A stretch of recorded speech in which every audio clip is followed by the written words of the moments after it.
አንተ ሮቶ በርሜል የሆንክ ሰውዬ ማለት ነው። ለምንድን ነው መጀመሪያ ይሄን ቦርጭን አታጠፋም? ከሩትዬ ጋር ከማውራት በፊት እንግዲህ ምንድን ነው ያለው? ይሄ ጆክ ነው ጆከር የሚባለው ቦርጫሙ የሄርሜላ ወንድም ነኝ ተብዬው ማለት ነውና እሱ ዛሬ መጥቶ ምንድን ነው ያለው? ሩቲ ናት ይሄንን ሁሉ ሴራ ያሴረችው፣ ዴቭ ነው ይሄ ሁሉ ሴራ ያሴረው እንጂ አብርሃምና ወይም ደግሞ አብርሃምና ፍቅር ሄርሜላን ለማለያየት ነው ይሄ ሁሉ ሴራ የተሳረው ብሎ መጥቶ አላወራም። በቃ አያችሁ አይደለ?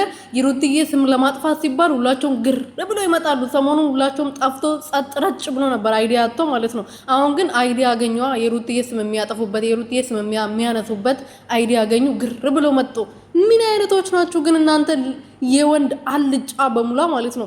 ዛሬ ደግሞ ዴቭ ምን ተናገረ መሰላችሁ? ሩቲን አትንኳት። ሩቲ ምንም ብትሆን ምንም ብታጠፋ ቤተሰባችን ነች። የአብርሃም የልጅ እናት ነች። ምንም ብታረጉ ምንም ብትሏት እኛ ልንጠላት አንችልም። እናንተ እሷን ልንጠላት ብዙ ነገር ብታደርጉም እኛ እሷ መቼም አንጠላትም። በቃ ከዚህ በኋላ የሩትዬ ስም አታንሱ፣ በእሷ ስም አትስሩ፣ የእሷ ስም እያነሳችሁ የማይሆን ነገር አትናገሩ አላለም መሰላችሁ? የምሬን ነው፣ ቀልዴን አይደለም። እና ማን እንደመከረው እኔ አላቅም። ወደ ልቦና እየተመለሰ ሊሆን ይችላል፣ እኔ አላቅም። ወይም ደግሞ ያው አለ አይደለ ወደ ሩትዬ ካልተመለሰ ቪዲዮ መስሪያው ነገር ስለሚጠፋበት ብዬ አስቤ ነው።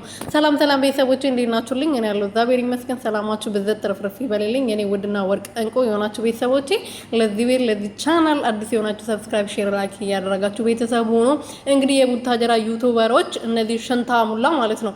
አሁንም ዛሬ ደግሞ የሩትዬን እንትን ነገር አገኙ። በቃ የሩት ስም የሚያጠፉበት ነገር ሁሉም ነገር የሆነ ምን እንትን የእናንተ ወንድ ተብዬው አብርሃም ሴት ነው እንዴ?